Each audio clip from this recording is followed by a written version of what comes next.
What is going on, everybody? Welcome back to Red Seat Radio. My name is Corbin. Well, the Red Sox are officially at 500 again. After all their work in June, it was completely erased and they are back to dead even on the season after losing to the Blue Jays in historically bad fashion. They are also still 0-11-1 against AL East opponents, which is not exactly fantastic. But this series was so bad, it quite literally set history. So that's what we're going to talk about today. We're going to talk about this historically bad series, what happened in it, and we're going to talk about why this series has such a negative impact on this season besides just simply losing 3 games. But before we get into that, do me a favor, make sure you guys have hit that subscribe button if you haven't already. If you're new here, we talk Red Sox content almost every single day. Also, make sure you guys are hitting the like button on these videos as well. It helps it out a ton and would mean a lot to me.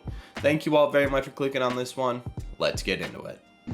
First things first, let's talk about the series itself. Because for the second time in 3 series, the Red Sox have made so many errors, so many bonehead plays, so many mistakes mentally that we can make a blooper style reel for that series. And that's exactly what we did. So enjoy this blooper reel of the latest Red Sox series.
Now, that video may have genuinely been worse than the one that we made for the Tampa series. I don't know. You guys tell me which one was worse and which one do you think had more of an impact on this team. Either way, we got to talk about this series because in the first game, the Red Sox immediately set history by allowing the most runs in their franchise history. That's not just 10, 20, 30, 40, 50, 60, 70, 80, 90, 100 years. No, that's 120 years the Red Sox have been playing baseball on this earth as a club, and they let up the most runs ever in the first game of this Toronto series, beating their previous record by 1. They ended up losing 28-5. In that game, there were only 3 out of the 7 pitchers that came out and had more outs than they did runs given up. And one of those guys was a position player that got recalled from Triple A. Needless to say, it was not a great start to this series, but hey, it's one game at the end of the day. Sure, it's record-settingly terrible. Sure, there were mental mistakes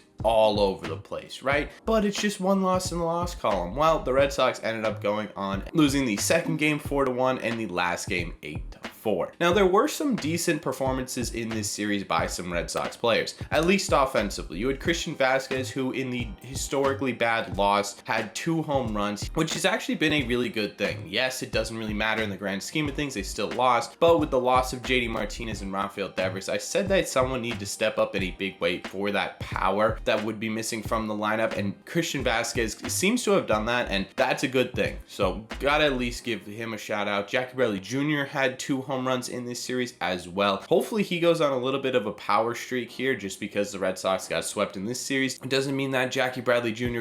getting hot at Fenway Park for the next 2 weeks won't help the Red Sox try and claw their way back into this thing. Plus, on top of that, for some reason, Jackie Bradley Jr. just has the ghost of Ted Williams possess him every time that he is at Fenway Park. Jackie Bradley Jr., 2 home runs, hoping he catches fire a little bit like we've seen in the past. The last guy I want to talk about offensively is Bobby Dalbec, who actually had a home run in this series as well. And Bobby Dalbec's been hot lately. And by hot, I mean he's hit 222 in his last 7 games, which for Bobby Dalbec, fairly hot, above 200, and at least it's not a $150 like he was hitting at the beginning of the year. But that was really it offensively. There were some hits here or there, but for a lot of the time it was bad plays on offense, bad plays on defense. And we got to talk about the pitching because there was only 2 guys that were worthy, in my opinion, of getting a shout out in this video. The first guy was Cutter Crawford, who again continues to play really, really well against big name teams and big name offenses. He had the lowest ERA of any starter in this series, only giving up 3 through 6 innings while also striking out 4.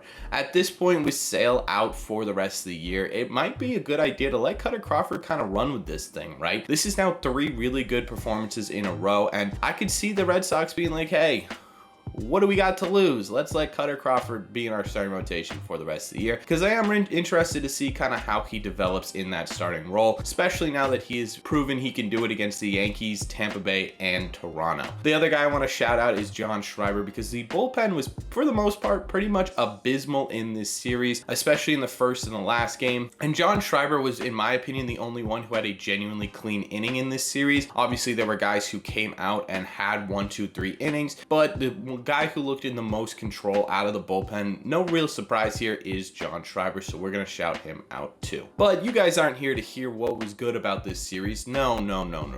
You're here because this was historically the worst series in Red Sox history, and we gotta go over some numbers to talk about that.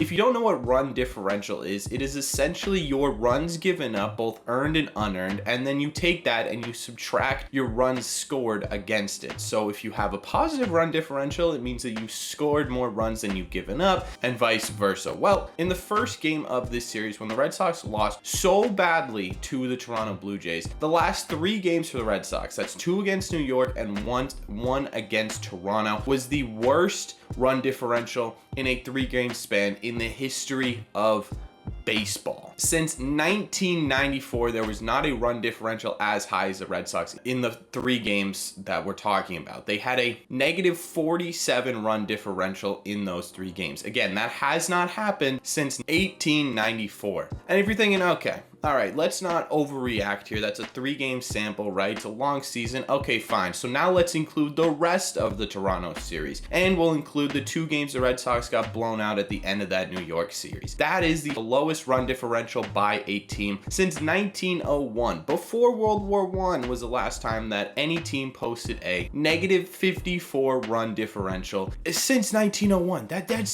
That's insane. How does that happen? How does that happen? They went from a plus 42 run differential to a negative 4 run differential in the span of 5 games.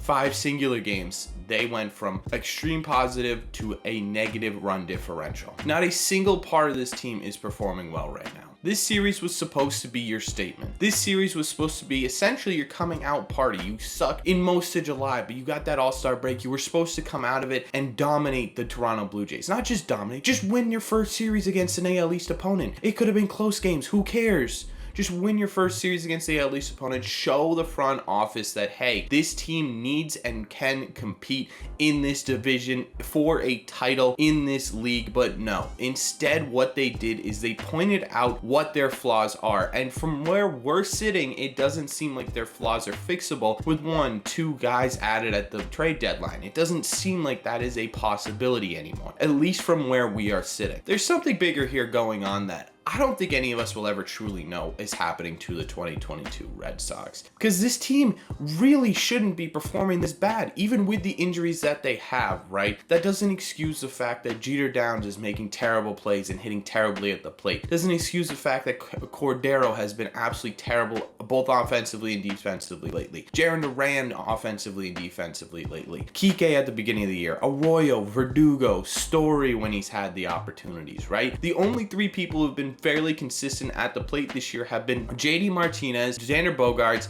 and Rafael Devers. And even of those 3 of those, you can make cases that only really Rafael Devers has been fully solid the entire year. And that is something that I think is shocking a lot of people, because that doesn't make any sense. It doesn't make any sense that they cannot perform to where they should be playing. And maybe it's because of contract offers, and maybe it's because they've lost faith. But I don't know if anyone will ever truly know what is happening to this 2020 2022 team. The Red Sox are now 3 games out of a wild card spot. Is a playoff run impossible? No. Does it seem more unlikely every single day? Yes. In my opinion, I think the Red Sox are lucky to only be 3 back in the wild card standing. After the way that they have played in the last 3-4 series, they should be 5-6 games back, and that's being on the generous side. The fact that they are only 3 games in this means that they could have had this terrible of a July and still end up making a playoff series, which is absolutely insane because the Red Sox can still do it.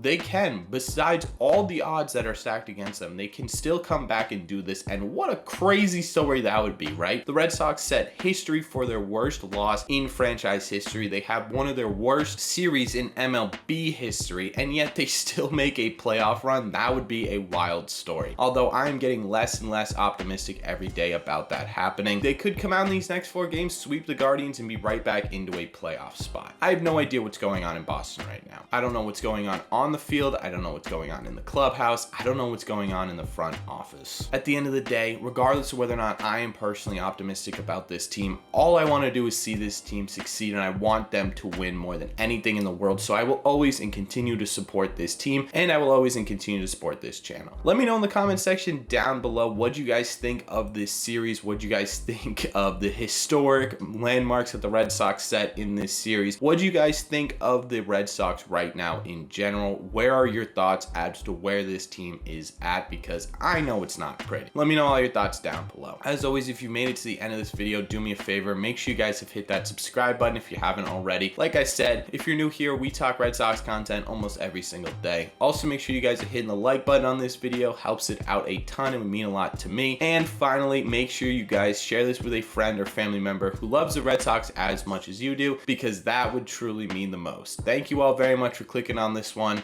and I will see you in the red seats.